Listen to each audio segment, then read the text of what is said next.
Itu disebutkan satu kali penduduk sorga lagi asyik di sorga. Tiba-tiba mereka dikejutkan dengan cahaya yang terang indah, harum. Nggak ada satu pelosok sorga melainkan dimasuki oleh terangnya ini cahaya yang indah sekali. Mereka bertanya-tanya satu sama lain, ini cahaya datangnya dari mana? Dijawab oleh malaikat, kalian tahu ini cahaya datangnya dari mana? Hingga memenuhi seluruh pelosok sorga. Enggak, dari mana tuh? Itu adalah senyuman seorang bidadari di wajah suaminya. Allah. Allahu Akbar. Mudah-mudahan kita masuk sorga. Habis dengar gini, enak gak hidup di dunia? Enak gak hidup di dunia? Agak enak, ha?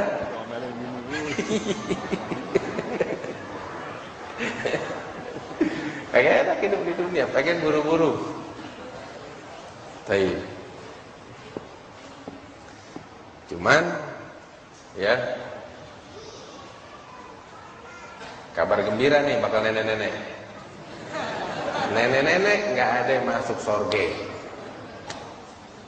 Bener nih, nenek-nenek yang udah lewat nggak ada masuk sorga, nggak punya tempat di sorga. Waduh, nggak enak kan jadi nenek-nenek kan? Kenapa gitu? Ada satu perempuan tua lewat, datang ada paman Nabi Sallallahu Alaihi Wasallam. Ini nenek-nenek bilang, ya Rasulullah doain Anda pengen masuk surga. Nabi lihat begini, ya minta maaf, surga nggak ada nenek-nenek. Ditinggal sama Nabi. Nabi lagi itu waktu lagi repot, lagi sibuk. Ini perempuan dengar gitu melongo, nenek-nenek. Datang minta doa sama Nabi biar masuk surga. Nabi lagi repot, kebetulan datang bukan waktu yang tepat kali. Nabi lagi repot. Surga kagak ada tempat, bakal nenek-nenek minta maaf. Sialan Nabi. Ngelongo nih perempuan, pulang dia ngegerung nangis. Anak cucunya pada datang, kenapa? Dia nangis ngegerung, kenapa? Kalah stres nih nenek-nenek. Kenapa? Ditanya. Ya saya datang ada Rasulullah, minta didoain supaya masuk surga. Nabi bilang surga nggak ada nenek-nenek. Hah? Datang, anak-anaknya datang ada Rasulullah. Rasul udah selesai ngurusin kerjaannya. Datang, ya Rasulullah, ada apa? Kita punya ibu nih, nenek kita nangis, ngegerung. Kenapa lagi? Ada apa? Dia bilang, ya dia datang minta didoain masuk surga. Dia bilang di surga kagak ada nenek-nenek. Ketawa Nabi Sallallahu Alaihi Wasallam. Nabi bilang, kasih kabar gembira, bakal ibu kalian, nenek kalian, bahwa dia insya Allah masuk surga. Cuman kalau masuk surga nggak begini modelnya. Balik asal lagi, jadi perawan lagi, jadi muda lagi, usia 33 tahun kata Rasulullah. Allah. Iya, nggak enak kan, untuk masuk surga ngelihat ompong, nggak ada. Balik muda lagi, waduh jadi cakep lagi. Naam. Walhasil kenikmatan surga malah ainan ra'at, wala udhunun sami'at, wala khatar ala qalbi bashar. Tuh baru bidadarinya. Tapi biar ente tahu, bidadari yang ini yang anda cerita ini baru yang standar. Iya, bidadari yang biasa. Di antara bidadari itu ada yang kembang desanya. Iya, sampai tuh para bidadari bilang satu sama lain ketika ngelihat nih yang kembang desa, "Uduh, ente untung dan untung suaminya ente dapat ente." Hah? Oh, kepala kodi katanya. Aduh, bagus banget. Cuman anak kasih tahu, bidadari yang paling nomor satu, ya, dibanding sama perempuan-perempuan dunia yang masuk surga, itu sekukunya perempuan dunia cantiknya, kagak ada apa-apanya. Makanya perempuan kalau udah masuk surga, perempuan dunia itu bidadarinya nol besar dibanding kecantikan dan anugerah yang Allah kasih bakal perempuan-perempuan surga. Nah, perempuan-perempuan kita boleh berbangga deh. Nah, cuman masuk surga yang penting. Masuk surga yang penting. Jangan enggak. Terus satu lagi, yang masuk surga biasain pakai kerudungan, tutup aurat. Perempuan surga aja pada tutup aurat. Nah, ini sedikit tentang surga. Ya, ini ente dengar dari aneh kan? Tuh nggak ada apa-apanya, bukan setetes, kagak ada apa-apanya dari kenyataannya. Terus apa yang ente dengar dari aneh, dan yang bakal ente dengar, dan yang kagak ente dengar, dan apa yang di benaknya ente nih? Ini kan hayalan panjang banget tadi nih. Setelah dengar ini, ambil kabar, tuh nol besar dari kenyataan surga yang ada. Sebab Nabi bilang, mala ainun ra'at, wala udhunun sami'at, wala khatara ala qalbi. Nggak pernah dilihat mata, nggak pernah didengar telinga. Hayalan mau hayal kayak bagaimana? Nggak sampai ke situ. Nggak sampai ke situ. Wah, Nabi menyaksikan ke surga. Allah, Allah, Allah. Sampai Al-Imam Ibn Al-Qayyim dalam kitabnya Hadiyal Arwah, ketika ditanya, sebenarnya bidadari-bidadari surga itu diciptakan dari apa sih? Al-Imam Ibn Al-Qayyim sebagaimana beberapa riwayat mengatakan bahwasanya bidadari-bidadari surga diciptakan oleh Allah dari za'faran. Za'faran salah satu bahan tertentu, ya, harum, warnanya bagus, wangi. Terus beliau bilang, ente lihat, perempuan dunia yang diciptain dari tanah, lumpur, ya, cantiknya aja luar biasa, bikin kita lupa diri. Maka bagaimana dengan perempuan-perempuan yang ada di surga? Sampai dia bilang, wallahul musta'an. Mudah-mudahan Allah kasih pertolongan, bakal kita di surga nanti. Minta pertolongan di surga. Cuman seperti yang dia bilang, ya, secantik apapun bidadari di surga dibanding perempuan dunia yang masuk surga, itu bidadari nggak ada apa-apanya. Tapi seperti yang dia bilang, berusaha yang penting masuk surga. Ya, mudah-mudahan kita semuanya masuk ke dalam surganya Allah Subhanahu wa taala. Ini bakal gembel aja begini. Apalagi yang bakal jagoannya. Lanjut ya. Cuman gitu dia. Anda makanya nyesel kalau cerita ngomong surga nih, nggak bisa putus. Nggak bisa berhenti, nikmat aja udah. Kemudian di sini dilanjutkan. Nabi nerusin perjalanan hingga sampai ke Sidratul Muntaha. Ketika sampai di Sidratul Muntaha, di tempat Nabi bermunajat kepada Allah Subhanahu wa taala, di tempat itulah tempat terakhir Jibril menemani Rasulullah sallallahu alaihi wasallam. Sampai dalam riwayat Rasul nanya sama Jibril, "Ya Jibril, bukanlah di tempat semacam ini seorang sahabat meninggalkan sahabatnya?" Jibril bilang, "Ya Muhammad, kalau saya melanjutkan perjalanan, saya akan terbakar, hancur. Sebab saya nggak diizinkan, cuma sampai sini batas saya. Tapi engkau kalau menempuh ini perjalanan melanjutkan, engkau akan menghadap kepada Allah. Engkau akan terus, engkau diizinkan." Maka Rasul melanjutkan perjalanan. Jibril berhenti di situ. Makanya disebutkan saat itu Nabi masuk dengan sendalnya, pakaiannya dan jubahnya, sorbannya. Jibril nggak bisa masuk.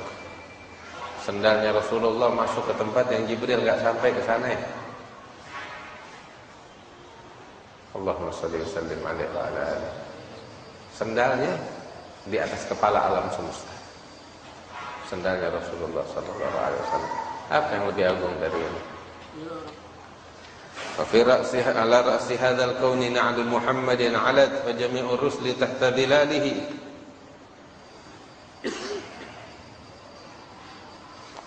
Kemudian ketika sampai di tempat itu, Sidratul Muntaha, beliau munajat kepada Allah. Jibril udah enggak bisa nemenin. Saat itu Nabi diselimuti oleh awan yang berwarna-warni. Di tempat itu Nabi mendengar goretan al-qalam. Al-qalam itu adalah pena yang menulis segala takdir yang Allah takdirkan di alam semesta ini. Tapi subhanallah, di tempat itu Nabi ngelihat secara samar-samar ada seorang laki-laki yang diselimuti dengan cahaya. Nabi memanggil, siapa engkau? Dijawab. Nabi nanya, apakah engkau ini manusia, malaikat? Bukan, aku bukan malaikat. Siapa engkau? Nabi. Bukan, aku bukan Nabi. Siapa engkau? Aku adalah seorang hamba Allah. Kok bisa sampai di sini? Nabi kata, subhanallah, anugerah Allah nggak bisa dibatasin. Jibril nggak bisa masuk ke situ. Tapi ada aja, subhanallah. Karunia Allah makanya nggak bisa dibatasin dengan apapun. Nggak ada yang tahu rahasianya Allah. Nabi apa heran? Siapa itu? Nih, apa namanya? Samar-samar, terselubung dengan cahaya. Akhirnya dijawab. Nabi dengar jawaban. Tahukah engkau siapa dia? Dia adalah laki-laki ketika di dunia, mulutnya selalu basah dengan zikir kepada Allah. Hatinya selalu rindu kepada masjid, nggak menjadi penyebab kedua orang tuanya dicela. Maksudnya dia bakti luar biasa sama orang tuanya. Itu tempatnya nanti. Ya Rabb, mudah-mudahan kita jadi orang yang semacam ini. Saat itu Nabi Muhammad SAW dimuliakan oleh Allah untuk melihat kepada Allah. Insya Allah nanti kita bahas tentang permasalahan ini. Ya, beliau melihat kepada Allah. Kemudian terjadilah munajat antara Nabi Muhammad SAW dengan Allah. Allah berkata, ya Muhammad. Rasul menjawab, labbaik ya Allah. Mintalah. Maka Rasul meminta kepada Allah Subhanahu wa ta'ala. Dalam munajatnya Rasul bilang, ya Rabb, engkau menjadikan Ibrahim sebagai khalil, engkau memberikannya kerajaan, engkau bicara secara langsung kepada Musa, engkau memberikan Daud kerajaan yang agung, engkau melunakkan besi untuknya, engkau memberikan anugerah besar kepada Nabi Sulaiman. Nabi sebutin tuh nabi-nabi dengan anugerah yang Allah khususkan kepada mereka. Udah sampai di situ. Ketika Allah dengar ini ucapan dari Rasulullah, Allah bilang, ya Muhammad, engkau enggak puas ketika aku menjadikan engkau sebagai kekasihku. Allah, Habibullah. Kemudian aku mengutus engkau kepada seluruh umat manusia sebagai pembawa kabar gembira, pembawa peringatan. Aku lapangkan dadamu, aku hapuskan dosa-dosamu, aku mengangkat namamu sehingga enggak disebut namaku melainkan engkau ikut disebut. Allahumma shalli alaihi. Aku menjadikan umatmu sebagai umat yang terbaik, umat yang moderat. Kemudian aku jadikan umatmu sebagai umat yang pertama masuk surga, yang terakhir lahir ke muka bumi. Aku menjadikan umatmu enggak boleh diperbolehkan kepada mereka berkhutbah melainkan setelah mereka bersaksi bahwa engkau adalah hambaku dan utusanku.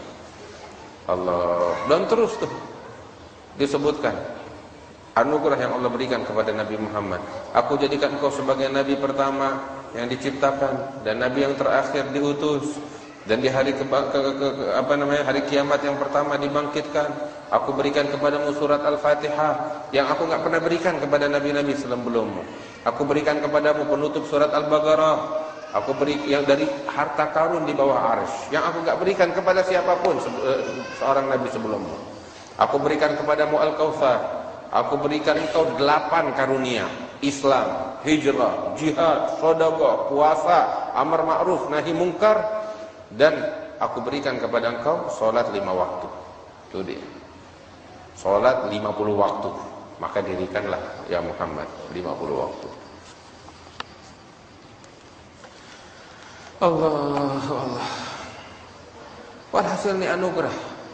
Dalam riwayat yang lain, saat itu Nabi SAW mengucapkan sambutannya untuk Allah Subhanahu wa taala dan mengatakan at-tahiyatul mubarakatus salawatut thayyibatu lillah.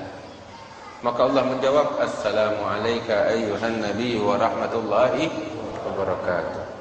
Maka Nabi mengatakan assalamu alayna wa ala ibadillahis sholihin. Itu para malaikat mereka bangga. Kenapa?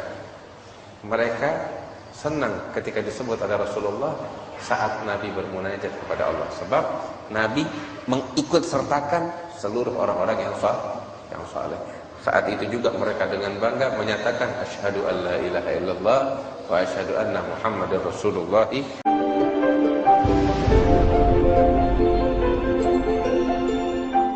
Kemudian setelah itu kita nggak tahu lagi apa yang terjadi di situ. Yang diriwayatkan cuma segini. Tapi kita nggak tahu. Aneh bilang sama ente,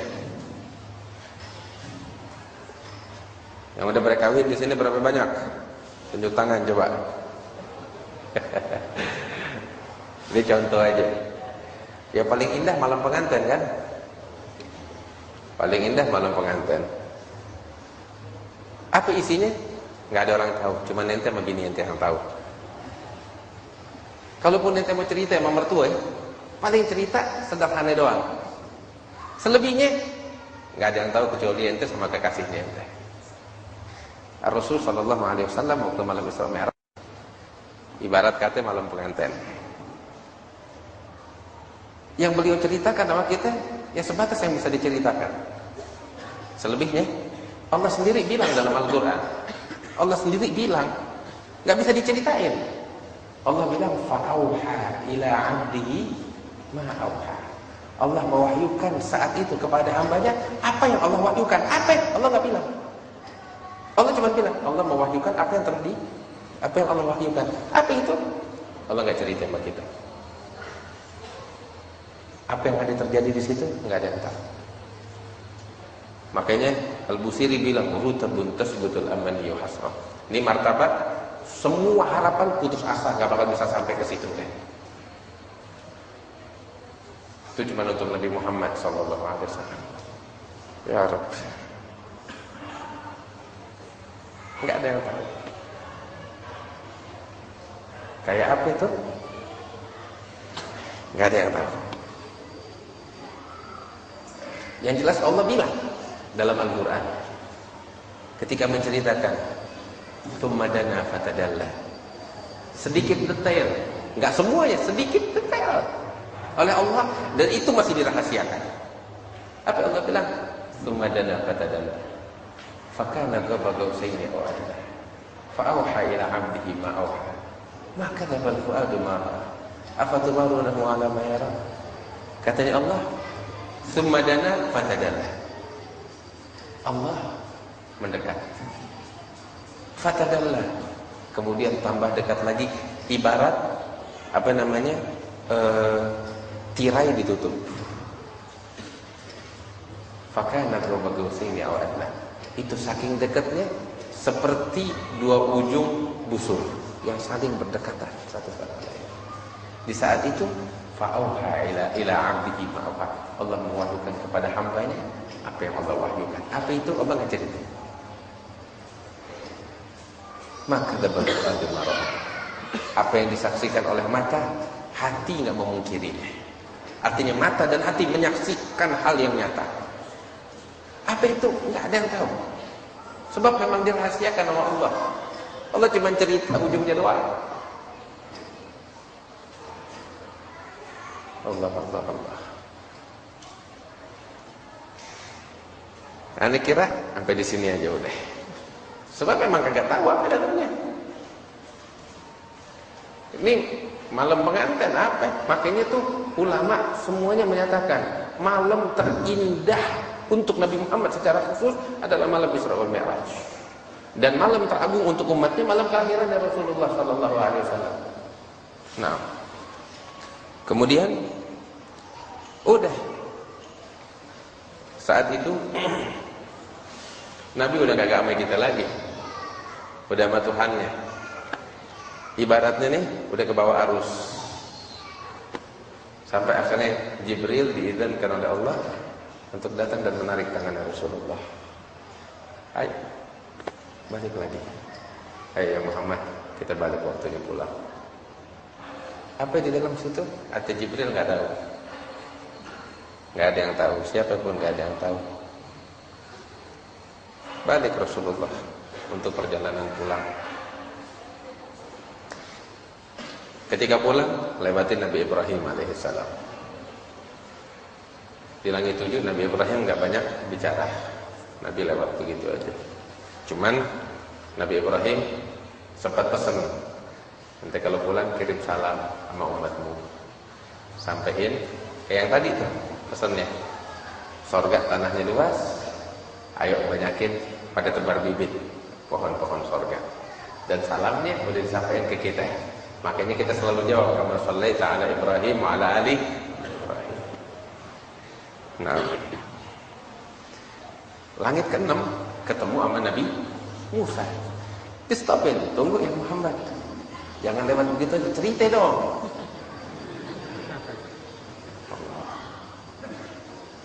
Cerita. Tahu nggak kenapa ya? Nabi Musa nyetok dan pengen tahu cerita. Anda mau dengar, mau tahu?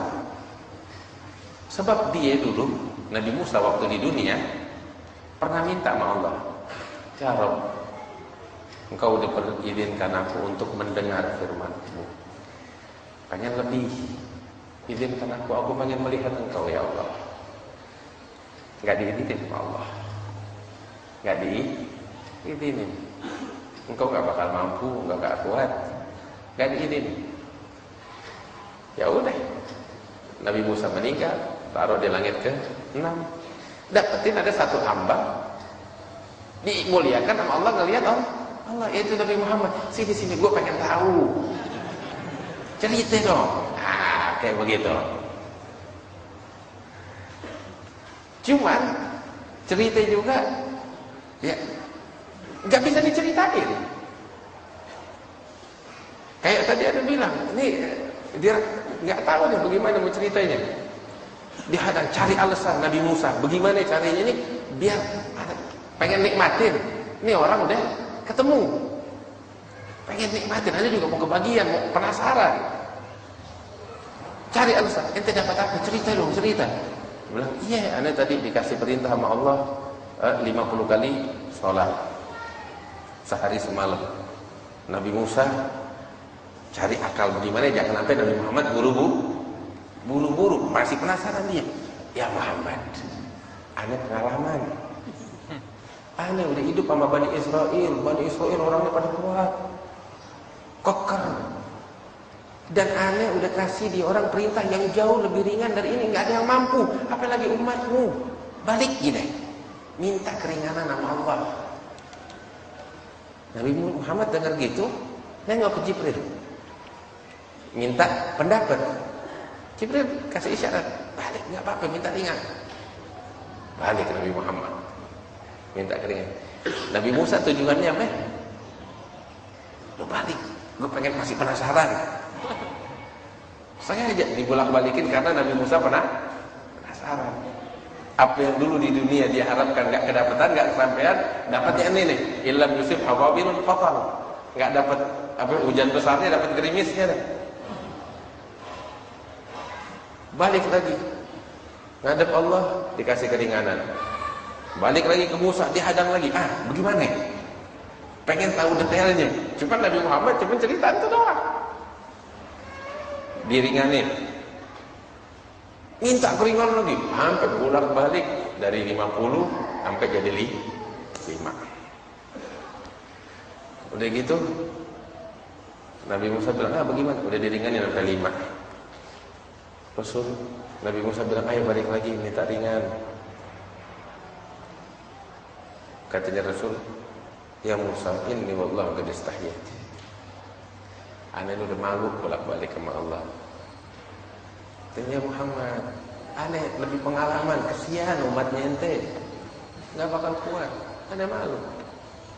Mau bagaimana lagi? Ana malu mintanya sama Allah. Ternyata ini disaksikan sama Allah. Allah berfirman, ya Muhammad, sungguh di dalam ketentuanku 50 waktu, dan ketentuanku nggak bakal pernah berubah. Namun aku ringankan untukmu menjadi 5 waktu dengan pahala 50 waktu katanya. Sebab satu kebaikan dihitung ganjarannya 10 kali lipat. Habis itu baru udah deh ente jalan deh ya Muhammad. Anda udah nggak punya alasan lagi untuk menahanmu di sini. Jalan Rasulullah. Sampai ke langit pertama yang dijaga sama malaikat Ismail. Ketika Nabi sampai di situ ngelihat ke arah bumi, ke arah dunia, ngelihat di dunia berisik, ya, terus ngelihat apa tahu asap yang banyak nutupin ini dunia dari langit. Kemudian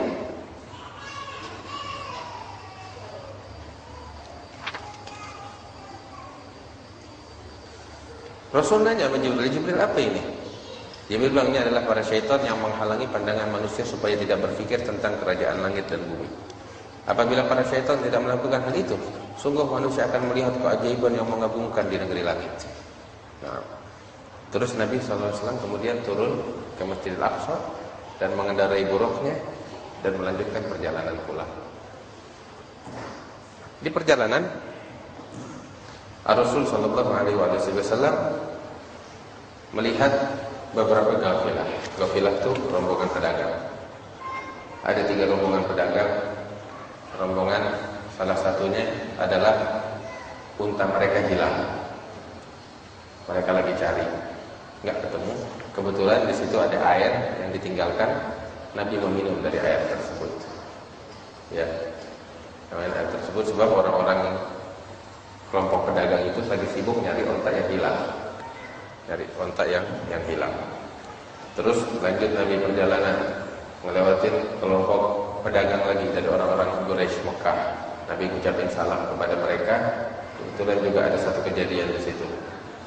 Terus lanjut lagi perjalanan, Nabi ngelihat kelompok kafilah yang ketiga. Terus pulang sampai ke kota Mekah. Sampai ke kota Mekah sebelum subuh. Al-Imam Abdurrahman Ad-Daibai mengatakan tentang perjalanan ini. Thumma arudduhum minal 'arsh qabla an yabdal farash wa qadna jami'an ma'ani. Kemudian kami kembalikan Muhammad dari 'arsy sebelum